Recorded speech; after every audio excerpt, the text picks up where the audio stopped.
Well, Prime Minister Mark Carney is in Qatar today. This is the first time a Canadian leader has visited the country for an official visit. Mark Carney has been meeting with political and business leaders to drum up more trade opportunities. Something unusual is unfolding between the United States and Canada, and it is happening fast.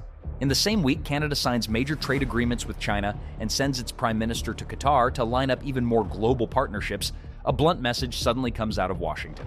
Speaking on Canadian radio, U.S. Ambassador Peter Hoekstra says something diplomats almost never say out loud. According to him, the United States does not need Canada at all. The timing of that comment matters. It landed just hours before similar remarks echoed from a Ford plant in Dearborn, where the U.S. president dismissed Canadian cars, lumber, steel, and even energy as if they could be replaced overnight. These were not carefully framed statements. They sounded rushed, emotional, and defensive. When leaders feel confident, they choose their words slowly. When they feel pressure, they speak loudly and broadly. So what are we really hearing here? Is this confidence from the world's largest economy, or anxiety as Canada expands its options beyond its closest neighbor? If Canada truly does not matter, why bring it up at all? And why now? Something deeper is happening, and the sequence of events explains everything.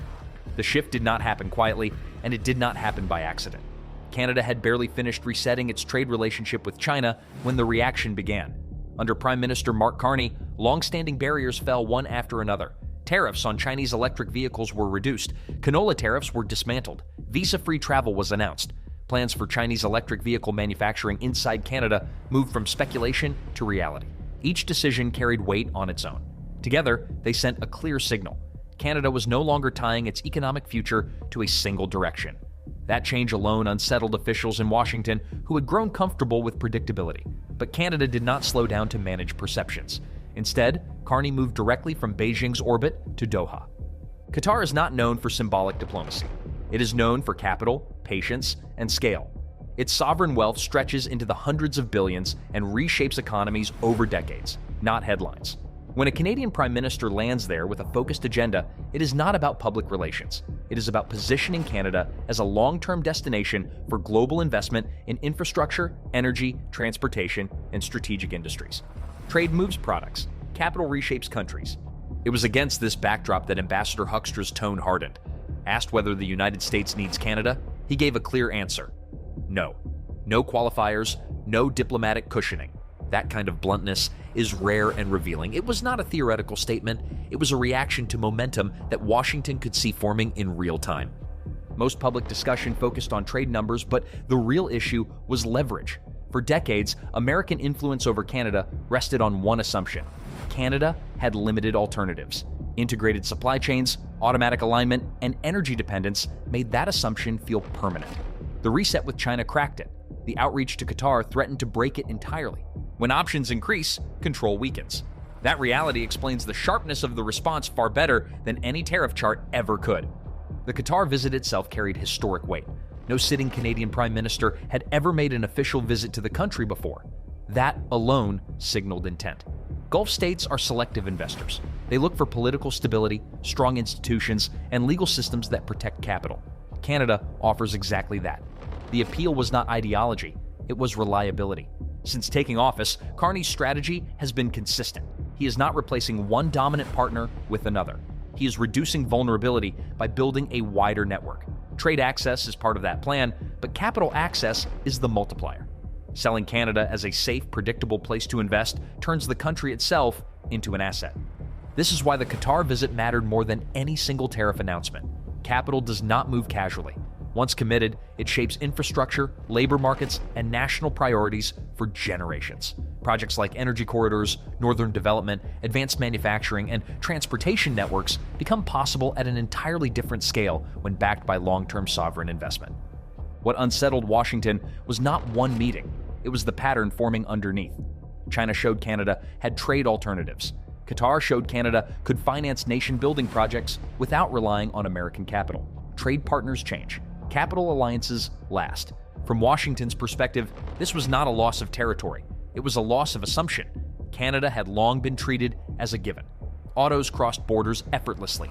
Energy flowed south. Disputes flared, then faded. Alignment remained automatic. That stability required no reassurance. Then unpredictability entered the equation. Tariffs, threats, and public insults replaced consistency. Trust eroded. Rational countries respond to uncertainty the same way investors do. They diversify risk. Canada did exactly that. The irony is clear. Canada did not try to sideline the United States. It responded to being treated as expendable. What once looked like hedging is now clearly strategy.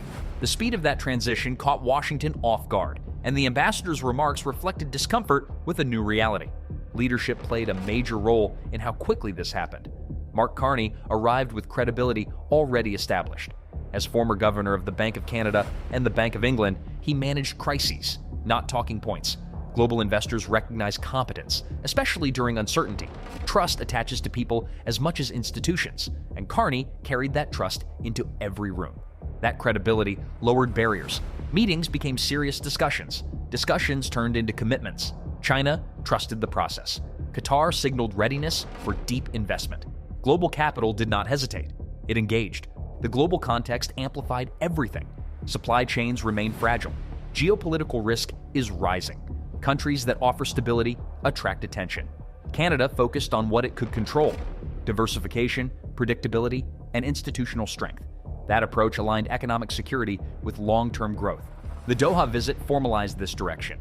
Meetings with the Emir of Qatar centered on trade, investment, and security cooperation.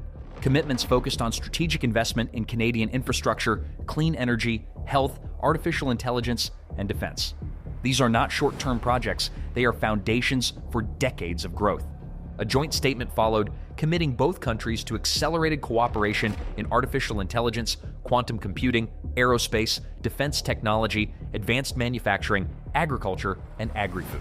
Negotiations were launched to conclude a Canada-Qatar foreign investment promotion and protection agreement by summer, addressing a long-standing gap and easing two-way investment with an economy valued near $290 billion. Practical steps came quickly. Plans advanced to establish a joint Canada-Qatar Commission on economic, commercial, and technical cooperation. Collaboration expanded in information technology and artificial intelligence. Defense frameworks moved forward. Talks began on a new double taxation agreement. Air services were set to expand. Canada announced plans to open a defense attaché office in Doha. Security cooperation also deepened ahead of the 2026 FIFA World Cup, co-hosted by Canada, Mexico, and the United States. Cultural ties strengthened as Qatar prepared for its 2026 Year of Culture, with reciprocal visits discussed at the highest levels. Beyond announcements, substance mattered. Health cooperation, biotechnology, AI-driven healthcare, and engagement with the Qatar Investment Authority reinforced Canada's position as a preferred destination for global capital. Canada and Qatar share complementary goals. Both seek diversification. Both see opportunity in technology, energy, and security.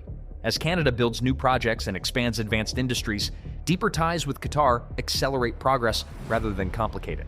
From Washington's viewpoint, the implication is simple.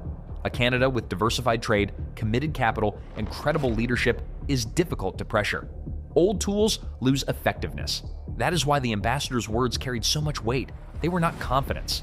They were recognition that assumptions had changed. The United States helped create this moment. Unpredictability pushed Canada to seek stability elsewhere. Those choices are now materializing, and reversing them will not be easy. Capital invested in infrastructure does not leave quietly. It builds roots. What comes next will not arrive with loud announcements. It will appear in investment flows, construction projects, supply chains, and boardroom decisions. Once this trajectory is set, it is hard to reverse. The real question now is not whether Mark Carney can maintain momentum. It is how Washington responds to a Canada that no longer waits for permission, and whether the United States is losing Canada because it does not need it or because it pushed it away. That's all for today. Share your thoughts in the comments, subscribe for more, and we'll see you in the next one.